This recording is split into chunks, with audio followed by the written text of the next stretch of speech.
وغفر بلياتنا واشف امراضنا وارحم موتانا وغفر ذنوبنا وبارك لنا في كل امورنا يا رب العالمين. اللهم الى حضرات من ماتوا منا من مات اهلنا ومن مات من نبينا وقصدنا واستاذنا يا رب العالمين. اللهم اغفر لنا واغفر لهم، اللهم ارحمنا وارحمهم، اللهم اجمع بيننا وبينهم في دار جناتك النعيم مع الذين انعمت عليهم من النبيين والصديقين والشهداء والصالحين. اللهم اجعلنا واياهم من اهل الجنه.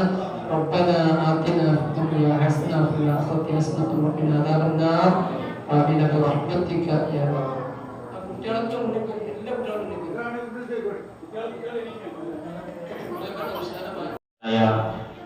മഹാനായ മുഹമ്മദ് കുട്ടി മുസ്ലിയാർ ഉസ്താദ് അവരുടെ അനുസ്മരണവും അവിടത്തേക്ക് ദുആ ചെയ്യുന്നതിനു വേണ്ടിയാണ് നാം ഒരുമിച്ച് കൂടിയിരിക്കുന്നത്. നമ്മുടെ മദ്രസയിൽ ദീർഘകാലം സദർ മുഅല്ലിമായി സേവനം ചെയ്യുകയും ചെയ്ത ഒരു മഹൽ വ്യക്തിത്വമാണ് മഹാനവറുകൾ. നമുക്കറിയാം മഹാനവറുകളുടെ ജീവിതം. നമ്മുടെ കൂട്ടത്തിലൊക്കെ മഹാനവറുകൾ ജീവിച്ചിരുന്ന സമയത്ത് ഏത് സമയം നോക്കിയാലും മഹാനവറുകൾ കാണുന്ന സമയത്ത് ഒരു പുഞ്ചിരി മഹാനവറുടെ മുഖത്ത് നമുക്ക് കാണാൻ സാധിക്കും. നമ്മളൊക്കെ മഹാനെ കാണുന്ന സമയത്ത് സലാം ചൊല്ലി മഹാനവറുകൾ വീട്ടുകാര്യങ്ങളും മറ്റു നമ്മുടെ കുടുംബകാര്യങ്ങളും ഒക്കെ അന്വേഷിക്കാതെ മഹാനവറുകൾ സംസാരം അവസാനിപ്പിക്കാറില്ല. ഇത്തരം ഒരു മജ്‌ലിസ് നാം ഒരുമിച്ച് കൂടുമ്പോൾ നാം ചിന്തിക്കേണ്ട ഒരു കാര്യമുണ്ട്. മറ്റുള്ളവർക്ക് വേണ്ടി നാം ഒരുമിച്ച് കൂടുമ്പോൾ നമുക്ക് വേണ്ടിയും ഇങ്ങനെ ഒരുമിച്ച് കൂടാൻ ഒരു സമൂഹം ഉണ്ടാവണം എന്നൊരു ചിന്ത നമുക്ക് വേണം.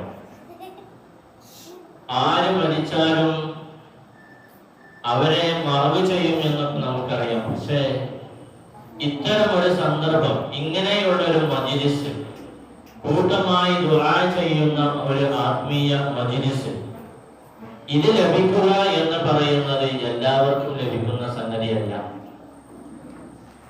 നമ്മുടെ ജീവിതം സംശുദ്ധമാക്കുകയും അതുപോലെ തന്നെ മറ്റുള്ളവരുമായുള്ള ഇടപെടലുകൾ അത് സൗഹാർദ്ദപൂർണവും ആത്മീയപൂർണവും ആകുമ്പോഴേ ഇത്തരം ഒരു മജ്‌ലിസുകളൊക്കെ നമുക്ക് ലഭിക്കുകയുള്ളൂ. അല്ലാഹു സുബ്ഹാനഹു വ തആല പറഞ്ഞ കാര്യങ്ങൾ, മുത്തനബി സല്ലല്ലാഹു അലൈഹി വസല്ലമ തങ്ങൾ അവിടുന്ന് അരുൾ ചെയ്ത കാര്യങ്ങൾ, അത് നമ്മുടെ ജീവിതത്തിൽ പകർത്തി നമ്മുടെ ജീവിതം സംശുദ്ധമാക്കുമ്പോഴേ നാം ഒരു ആത്മീയമായ പുരോഗതി നമുക്ക് ലഭിക്കാൻ സാധിക്കുകയുള്ളൂ. ഈ ഭൂമിയെ ചൊരിക്കൊണ്ടിരിക്കുന്നത് ഇമാം മുജാഹിദ് റളിയല്ലാഹു പറയുന്നു, അവിടുത്തെ തൊബിയിൽ രേഖപ്പെടുത്തിയതായിട്ട് കാണാം. അത് പണ്ഡിതന്മാരുടെ മരണത്തിലേക്കാണ് ആ ആയത്ത് സൂചിപ്പിക്കുന്നത്. ഹബീബ് റസൂലുള്ളാഹി സ്വല്ലല്ലാഹു അലൈഹി വസല്ലം തങ്ങൾ പറഞ്ഞതായിട്ട് അനസ് റളിയല്ലാഹു അൻഹു നിവേദനം ചെയ്യുന്ന ഹദീസിൽ കാണാം, അന്ത്യനാളിന്റെ ലക്ഷണങ്ങൾ ഒന്നാമത്തെ ലക്ഷണം ഇൽമു ഉയർത്തപ്പെടുക എന്നുള്ളതാണ്. രണ്ടാമത്തത് മദ്യപാനം കള്ളുകുടി വ്യാപകമാകുക. മൂന്നാമത്തത് പരസ്യമായി വ്യഭിചാരം നടക്കുക. അപ്പൊ ഈ കൂട്ടത്തില് എങ്ങനെയാണ് ഇൽമു ഉയർത്തപ്പെടാം? അടിമകളിൽ ഒറ്റയടിക്ക് വലിച്ചെടുത്തുകൊണ്ടല്ല അല്ലാഹു അറിവിനെ പിടിച്ചെടുക്കുന്നത്, പണ്ഡിതന്മാരുടെ മരണത്തിലൂടെയാണ് ഇൽമു ഉയർത്തുന്നത്. അപ്പോ പണ്ഡിതന്മാരുടെ മരണം അത് ലോകാവസാനത്തിന്റെ അന്ത്യനാളിന്റെ അടയാളം കൂടിയാണ്. ബഹുമാനപ്പെട്ട അവിടുന്ന് ഹസൻ ബസരി റഹ്മത്തുള്ളാഹി മഹാനവറുകൾ പറയുന്നു, ഒരു പണ്ഡിതന്റെ മരണം അത് ഇസ്ലാമിലെ വലിയൊരു വിടവാണ്. രാപ്പകലുകൾ എത്ര മാറി മാറി വന്നാലും ഒന്നിനും തന്നെ ആ വിടവ് നികത്താൻ സാധ്യമല്ല. അതിന് മാത്രം വലിയൊരു വിടവാണ് അവിടെ ഉണ്ടാക്കി വെക്കുന്നത്. ഇബ്നു മസ്ഊദ് റളിയല്ലാഹു അൻഹു അവിടുത്തെ പറയാണ്, അലൈക്കും ബിൽ ഇൽമി ഖബല അൻ യുഖബറ വ ഖബറുഹു ദഹാബ അഹ്ലിഹി. നിങ്ങൾ അറിവ് നേടണം, അല്ലാഹു അത് പിടിച്ചെടുക്കുന്നതിന് മുമ്പായി അതിന്റെ ആളുകളുടെ വിയോഗം മുഖേനയാണ് റബ്ബ് അറിവിനെ പിടിച്ചെടുക്കുക. അതുകൊണ്ട് ആലിമീങ്ങൾ മരിക്കുന്നതിന് മുമ്പായിട്ട് നിങ്ങൾ നല്ലോണം അറിവ് നേടാമെന്ന് ബഹുമാനപ്പെട്ട ഇബ്നു മസ്ഊദ് തങ്ങൾ പറഞ്ഞതായിട്ട് കാണാം. അപ്പോൾ എന്റെ പ്രിയമുള്ള മുഅ്മിനീങ്ങളെ, ഇവിടെ നമ്മുടെ സർവസ്ഥാനെ കുറിച്ച് നമ്മുടെ വക്കീൽ സല്ലല്ലാഹു ഉസ്താദും ഇനി പല അനുസ്മരണ പ്രഭാഷണങ്ങൾ ഇവിടെ വരാനുണ്ട്. അവരൊക്കെ പറയുന്നുണ്ട്. ഞാനുമായി വലിയ പരിചയമില്ല, ഒന്ന് രണ്ട് തവണ കണ്ടിട്ടുണ്ട് എന്നല്ലാതെ. പക്ഷെ ആ ഒരു കാഴ്ചയിൽ തന്നെ ഒരു ദീർഘകാല ബന്ധത്തെ പോലെയാണ്. ആ നിലക്കൊരു പെരുമാറ്റമായിരുന്നു അവിടുത്തെ. ആദ്യമായിട്ട് കാണാമെന്നുള്ള രൂപത്തിലല്ല. ആ ഒരു ചെറിയൊരു സഹവാസം, അത് എത്രയോ കാലം മുമ്പ് തുടങ്ങിയ ബന്ധമുള്ള ആളുകൾ എങ്ങനെയാണോ ഇടപെടുന്നത് അതുപോലെ ചിരിച്ചിട്ട് വളരെ തമാശ രൂപയാണ് സംസാരിക്കുന്ന ഒരു പ്രകൃതി.